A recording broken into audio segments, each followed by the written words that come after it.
Hello, hi, good morning. History ka we are starting third subtext. And what is the name of the subtext? It is the age of revolutions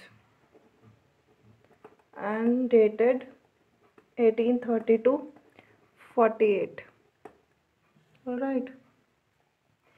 अच्छा भाई, अब तक हमने देखा कि French revolution जो था how it helped in nationalism of Europe, है ना। उसके फिर हमने नेपोलियन कोड के बारे में आपको बताया। उसके बाद वी डिस्कस्ड ऑफ कि भाई जो मिडिल क्लास थी वो कैसे इमर्ज हुई और उससे मतलब हुआ क्या, मिडिल क्लास के इमर्ज होने से क्या क्या सिचुएशंस आई। ठीक। उसके बाद making of nationalism in Europe में स्ट्रक्चर ऑफ सोसाइटी हमने देखा, डाइवर्सिटीज़ जो यूरोप के अंदर थी, नेशनलिज्म में प्रॉब्लम कहाँ आ रही थी और कब नेशनलिज्म एक्चुअली शुरू हुआ, वो सब कुछ हमने देखा। देन लिबरल्स कुछ होते हैं, लिबरल्स के बारे में बताया। फिर वो लिबरल्स जो हैं लिबरल नेशनलिस्ट में कन्वर्ट हो गए और लिबरल नेशनलिस्ट में कन्वर्ट होने के बाद लास्ट में उन्हें नाम दिया गया रिवोल्यूशनरीज। ठीक। अच्छा, फिर कंजर्वेटिज्म जो है वो भी एक आइडियोलॉजी है जो लोग मानते थे उसको, तो उसके बारे में हम लोगों ने बताया और एरिस्टोक्रेट्स के बारे में बताया। तो अभी जो है ये लास्ट में जो टॉपिक हुआ था उसका नाम था रिवोल्यूशनरीज। तो रिवोल्यूशनरीज में क्या हुआ था भाई कि जो लिबरल्स थे उन्होंने सीक्रेट सोसाइटीज़ बनाई थी और उनको जो लोग उनके अगेंस्ट थे उन्होंने नाम दिया था रिवोल्यूशनरीज कि ये आफत मचाते हैं, ये गंदे लोग हैं, अच्छे नहीं हैं। ठीक। अच्छा, तो ठीक है। अच्छा, तो अभी जो है we are it on it कि जो लिबरल नेशनलिस्ट थे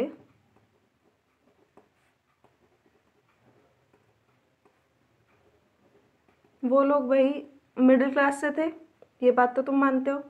और मिडिल क्लास में भी ना अलीट मिडिल क्लास, पढ़े लिखे वाले लोग जो थे, बताया था आपको लास्ट क्लास में।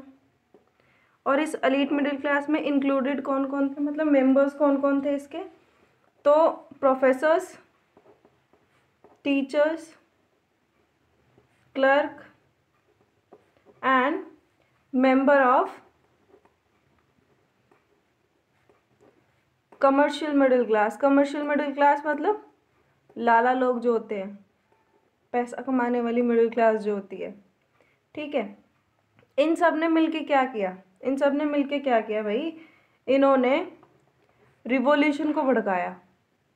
भड़काया कैसे, कहाँ कहाँ पर, इटली, जर्मन स्टेट,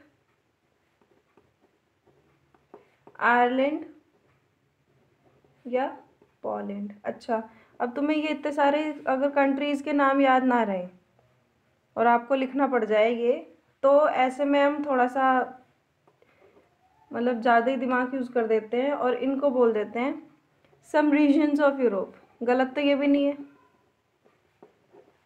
वैसे तुम्हें ये ट्रिक्स बताने की ज़रूरत नहीं है, तुम बहुत इंटेलिजेंट हो। सिंप्लीफाई बायो रिजर्व पूछ लिया तुमसे तो आधों ने तो इंडिया ही लिख रखा था, कतई इंटेलिजेंट वाला के। अच्छा, तो अब इस वाले जो सेक्शन, ये जो सेक्शन है ना आपका, इसमें आप देखोगे कहीं कहीं से कुछ आ रहा है, कहीं से कुछ आ रहा है। ठीक है। अगर और इसमें आपको ना एक सीक्वेंस बनानी है, इसको ऐसे समझना है जैसे बातें करते हैं ना लोग, तो जब चार आदमी बैठे होते हैं तो कोई कुछ कह रहा है, कोई कुछ कह रहा है, और जो उन्हें सुन रहा होगा वो सबकी अलग अलग बताएगा ना कि भाई वो ये कह रहा था, वो ये कह रहा था। ठीक है, बात समझ आ रही है कुछ। तो इस तरह की चीज़ें हमने इसमें थोड़ा सा अलग अलग चीज़ों को पढ़ना है और फिर सबको एक साथ लेके चलना है कि इन सब का सिग्निफिकेंस क्या है। ठीक। अच्छा, तो भाई नेपोलियन जो था, आ जाओ छोटे आदमी पे, नेपोलियन ने रूल किया था 1814 तक फ्रांस में। उसके बाद क्या हुआ, 1815 से लेकर 14 से बल्कि 24 तक वहाँ पर लुइस 18 जो था उसको इस्टेब्लिश कर दिया गया। ठीक है।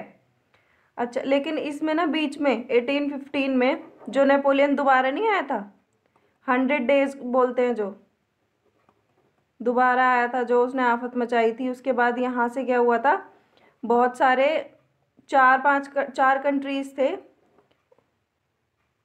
ब्रिटेन, पर्शिया, ऑस्ट्रिया, जर्मनी, इन्होंने मिलकर क्या किया था, ये नेपोलियन बोनापार्टे को हराया था और इल्बा आइलैंड जो ब्रिटेन के अंडर था वहाँ उसको भेज दिया था कि वो वापस नहीं आए वहाँ से। 1815 में हुआ था ये सब कुछ। ठीक है।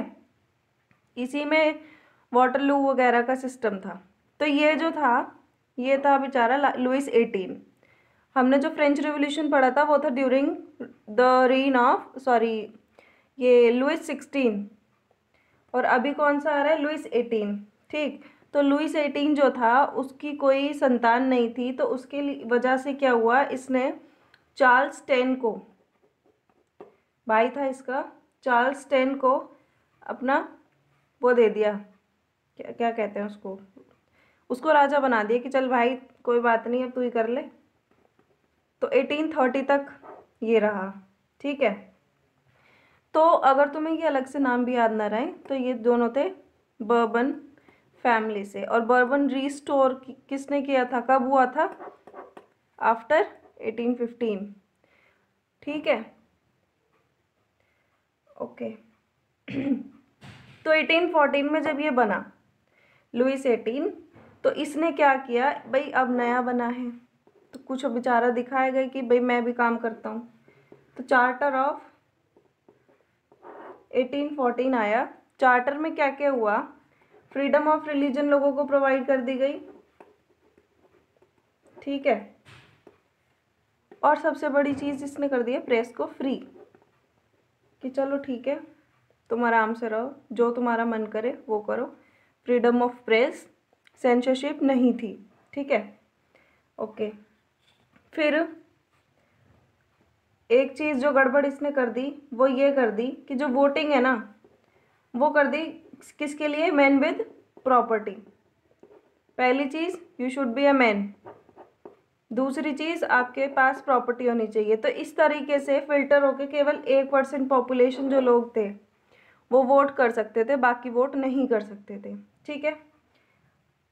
और इसने दो ये बनाए कंसल्टेटिव्स, दो ये थे, चैम्बर ऑफ डिप्यूटीज और चैम्बर ऑफ पीयर्स। तो मतलब ये जैसे काम करने के लिए राजा के लिए कि भाई तुम मेरी ज़रा हेल्परी में हो। और जो राजा था उसका मेन काम क्या था, लॉज को बनाना एंड मिनिस्टर्स से मीटिंग करना कि चलो भाई तुम ये काम कर लो, ऐसे कर लो, वो कर लो, इस तरह से। ठीक। तो ये सारी चीज़ें हैं।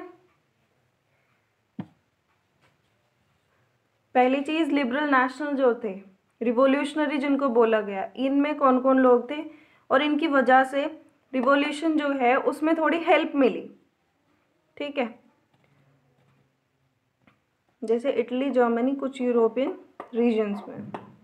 उसके बाद ये जो है आपके, मैंने अंडरस्टैंडिंग के लिए बताया, this is not in your books actually. यहाँ से आते हैं फिर चार्टर ऑफ 1814। चार्टर ऑफ 1814 में हुआ आपका फ्रीडम ऑफ रिलीजन, प्रेस को फ्री कर दिया गया, वोटिंग, मैन और प्रॉपर्टी दोनों चीज़ कंपल्सरी हैं। फिर charter of deputies, charter of peers, ये कंसल्टेटिव ग्रुप्स थे, राजा को असिस्ट करते थे। राजा का मेन काम क्या था, लॉज और मिनिस्टर्स को मीटिंग वगैरह के लिए बुलाना या फिर रिकॉल करना। ठीक है। नाउ नेक्स्ट इज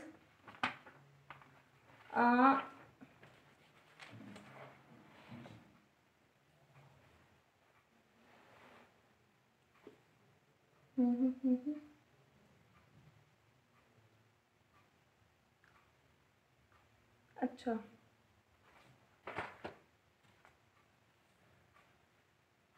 ये जो है हमारा 1830 तक चार्ल्स 10 चल रहा था। ठीक है। अब चार्ल्स टेन जो है उसके टाइम पे इन जुलाई 1830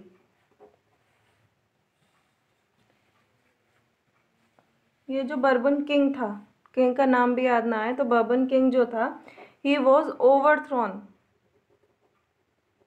अब इसको कौन ओवरथ्रो करेगा? By liberal revolutionaries. ठीक है। अच्छा, अब इन्होंने इसको जब हटा दिया तो इसकी जगह कोई ना कोई तो चाहिए। अब इन्होंने क्या किया, इन्होंने एक अपना बंदा, मतलब जो इनको पसंद आता था, उसको इंस्टॉल किया और उसका नाम था लुइस फिलिपी। लुइस फिलिपी जो था ये मान गया कि चलो ठीक है, हम कॉन्स्टिट्यूशनल मोनार्क हैं, तुम जैसे कहोगे, जैसे कॉन्स्टिट्यूशन बनाओगे हम मान लेंगे, आखिर तुमने ही हमें राजा बनाया है। ठीक है। अच्छा,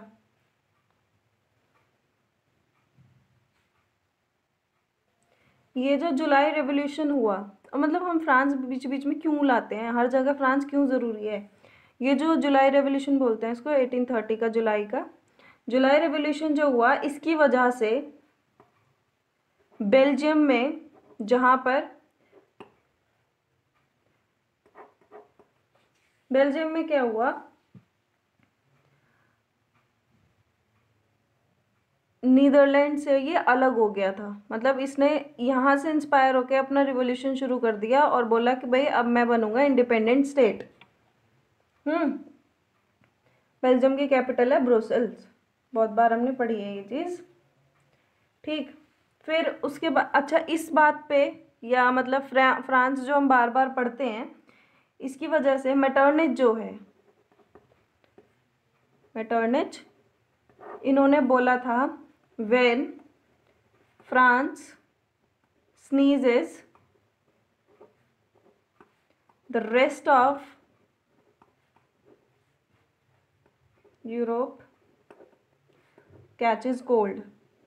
ये 10 बार कम से कम पूछ लिया गया होगा अब तक बोर्ड में कि ये बात किसने कही थी, मेटर्निच ने। और क्यों कही थी?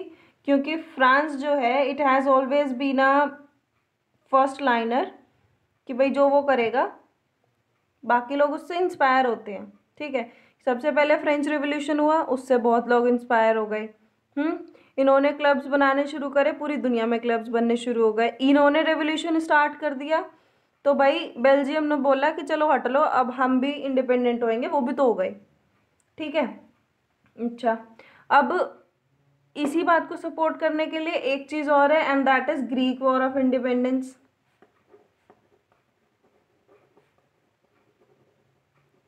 इसमें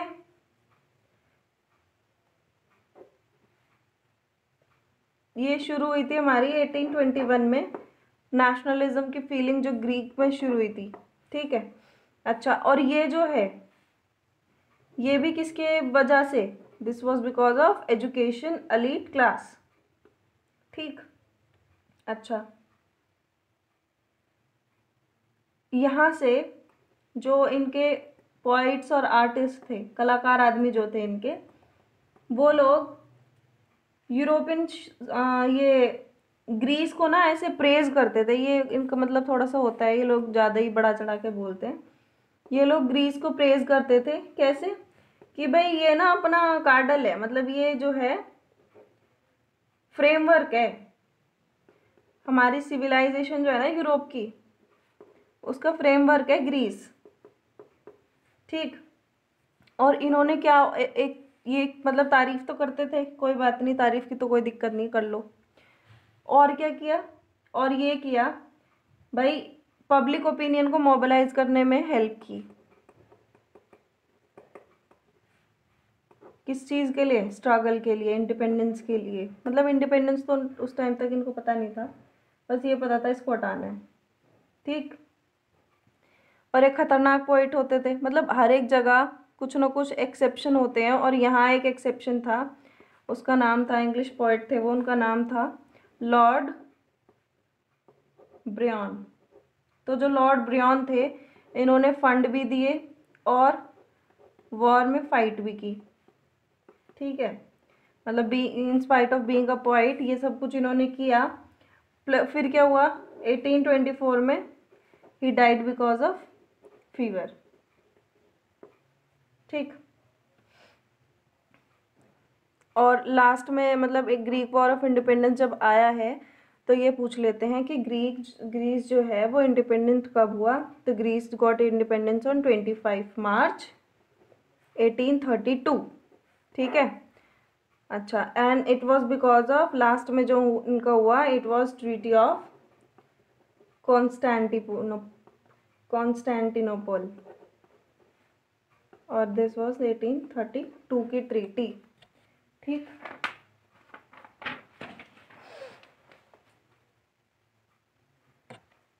अच्छा, अब ये हुआ एक एस्पेक्ट कि जो एजुकेशन वाले जो क्लास थी या फिर मिडिल क्लास जो थी उन्होंने कैसे हेल्प की। ठीक। दूसरी चीज़ हुई कि पोइट्स और आर्टिस्ट जो होते हैं उन्होंने कैसे हेल्प की। तो एक चीज़ और आती है और उसको बोलते हैं हम कल्चरल एस्पेक्ट। रेवोल्यूशन के लिए या रेवोल्यूशन में कल्चर का क्या इम्पोर्टेंस रहा। तो कल्चरल मूवमेंट को पहली चीज़ बोलते हैं रोमांटिसिज्म। ये वो वाला रोमांस नहीं है, ये कल्चरल मूवमेंट का है। ठीक। अब इसका भी cultural aspect of what, of building nationalism. तो मेन चीज़ क्या है, किस लिए चाहिए, नेशनलिज्म के लिए। ठीक। अच्छा, अब ये जो रोमांटिसिज्म था ना, इसको इन्होंने क्रिटिसाइज़ किया, इनकी और इनकी बनती नहीं थी। तो अगेंस्ट कौन हो गए इनके, पोइट्स एंड आर्टिजन्स। इन्होंने मतलब इनको क्रिटिसाइज़ किया। क्रिटिसाइज़ क्यों किया, क्योंकि इन लोगों को क्या था, इन्होंने बोला साइंस होनी चाहिए चीज़ों के पीछे, लॉजिक चाहिए, ऐसे थोड़ी कुछ भी करने लग जाओगे। ठीक। अच्छा, एक कल्चरल हेरिटेज के ऊपर तुम लोग लड़ सकते हो। बैकग्राउंड जो है तुम्हारा, मेन जो कॉमन चीज़ है that is cultural heritage. Cultural heritage मतलब we share a common history. ठीक। और ये जो कॉमन पास्ट है ना हमारा, कॉमन जो हमारा कल्चरल पास्ट है, वो हमारा बेस बनेगा। किस चीज़ के लिए बेस बनेगा, कि हम एक नेशन की तरह एक साथ रह पाए, शुरू करें। ठीक। अब इनके फोकसेस क्या क्या थे, इमोशन,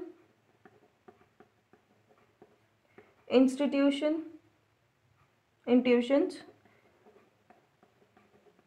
ठीक। ये वाली चीज़ें, इमोशंस वगैरह, भावात्मक चीज़ें, ये वाली जो चीज़ें थी ये इनके लिए इम्पॉर्टेंट थी।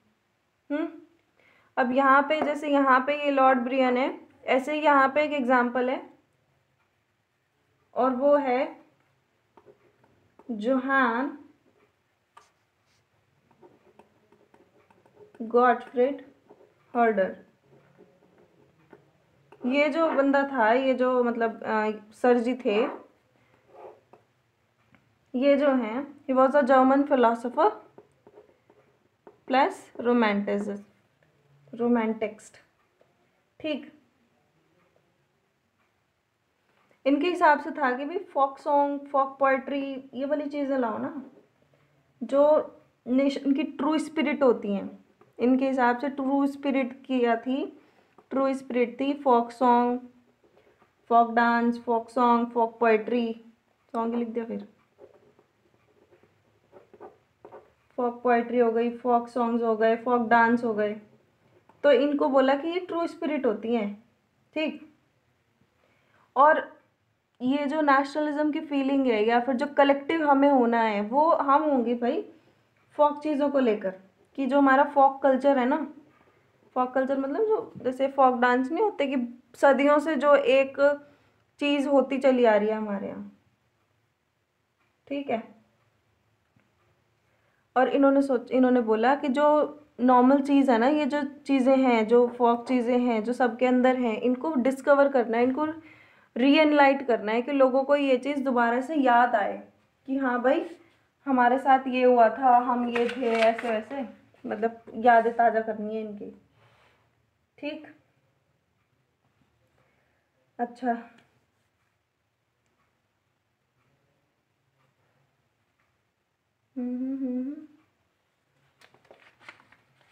आई guess this must be clear. एक बार देख लो इसको, कुछ दिक्कत हो तो।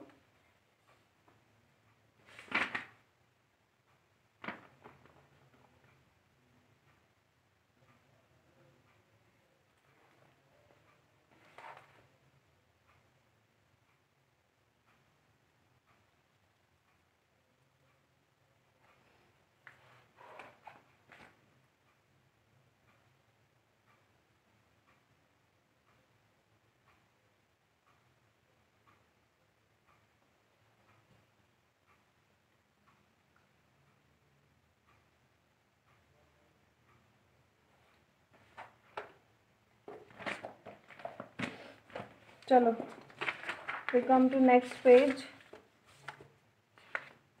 Next is vernacular language and collection of local folklore. इनका मतलब वर्नाकुलर लैंग्वेजेस होते हैं जो लैंग्वेजेस मतलब एंशियंट टाइम से मतलब हमारी जो चली आ रही है वो, और वो भी ऐसे अलीट वाली लैंग्वेजेस नहीं, ऐसे मतलब नॉर्मली कोई भी बोल लेता है, कॉमन पब्लिक, बेसिकली गरीब लोग हमारे जैसे, नॉट यू मेरे जैसे। तो ऐसे वाले जो लोग होते हैं हमारी लैंग्वेज को बोल देते हैं ये लोग वर्नाकुलर लैंग्वेज। ठीक है, तो एक एग्जांपल है इसका और वो है पोलैंड। पोलैंड जो है ये पार्टीशन हो गया इसका, ठीक। और किस किस कौन कौन इसके पीछे रीजन कौन कौन थे? Russia, Persia and Austria.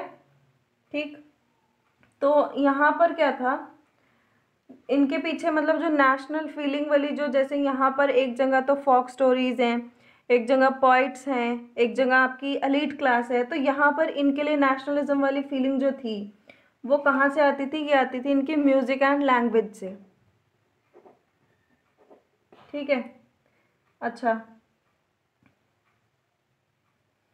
और इसके लिए इनका नाम है कैरोल कुरपिंस्की। इन्होंने नेशनल स्ट्रगल को डिस्क्राइब किया है कि this is by the use of operas and music. ठीक है, और फोक डांस वगैरह को जो है नेशनल सिंबल्स की, ये जो है नेशनलिज्म को रीबिल्ड करने में हमारी हेल्प करेंगे। ठीक, अब नेशनलिस्ट फीलिंग के लिए अभी देखो दोबारा यहाँ एक बार बता देती हूँ। पहली चीज़ थर्ड मिडिल क्लास जो थी, थर्ड मिडिल क्लास का थर्ड स्टेट मिडिल क्लास, ठीक, उनकी वजह से रिवोल्यूशन में हेल्प मिली। फिर पोइट एंड आर्टिस्ट हमने देखे, फिर हमने देखे रोमांटिक्स। ठीक है, फिर हमने देखा ये वर्नाकुलर लैंग्वेज, या फिर बोल दो इसको म्यूजिक, म्यूजिक वाला सिस्टम। अब है लैंग्वेज। लैंग्वेज ने भी नेशनलिस्ट, और ये चीज़ें क्या हैं कि जिन्होंने हेल्प की नेशनलिस्ट सेंटिमेंट से, नेशनलिस्ट फीलिंग्स को डेवलप करने के लिए। ठीक, तो अब अगर इसकी एजुकेशन, इसकी लैंग्वेज की अगर हम बात करें तो लैंग्वेज में क्या सिस्टम है भाई? रशिया ने जब पोलैंड को ऑक्यूपाई किया तो पॉलिश लैंग्वेज होती थी यहाँ की, तो पॉलिश को जो है ना स्कूल से हटा दिया कि चलो अब तुम पॉलिश नहीं बोलोगे, अब तुम क्या बोलोगे? रशियन लैंग्वेज बोलोगे, रशियन सीखो। ठीक, अच्छा, 1831 में इन्होंने बेचारों ने हिम्मत करके कि चलो हम रिबेलिएशन करते हैं, और इन्होंने इसको सप्रेस कर दिया। ऑब्वियस सी बात है, उन्होंने भाई हेड है वो, उनके सप्रेस तो करेंगे। हमारा रिवोल्यूशन कितनी बार सप्रेस हुआ है, कितनी बार लाठी चार्ज हुआ हम पे। ठीक, अच्छा, पॉलिश जो लैंग्वेज होती थी ना इनकी, ये सिर्फ वहाँ बोलते थे। कहाँ बोलते थे? अपने जो अपना ही वाला इलाका होता था इनका, अपना कौन सा होता था? चर्च की जो गैदरिंग है वहाँ पर बोल ली, या फिर रिलीजियस इंस्ट्रक्शंस जो ये लोग देते थे कि भाई कम से कम हमें इन चीज़ों में तो रहने दो। ठीक है, अच्छा, रशियन अथॉरिटीज़ ने क्या किया? मना करते थे ना इनको पॉलिश बोलने के लिए, फिर भी पॉलिश बोल रहे हैं। अब क्या करेंगे, जेल जाएंगे। जेल कौन कौन भेज दिया इन्होंने, ये जो बनते थे ना अपने आप को प्रेस्ट और बिशप्स, सबको जेल भेज दिया। बोलो तुम पॉलिश, मना करा फिर भी बोल रहे हो, हमारी बात काट रहे हो। तो जो पॉलिश लैंग्वेज थी ये बन गई आपकी सिंबल ऑफ स्ट्रगल, कि भाई इसकी वजह से ना हम लोग यूनाइट हो रहे हैं। तो language became a part of nationalist sentiment. ठीक है।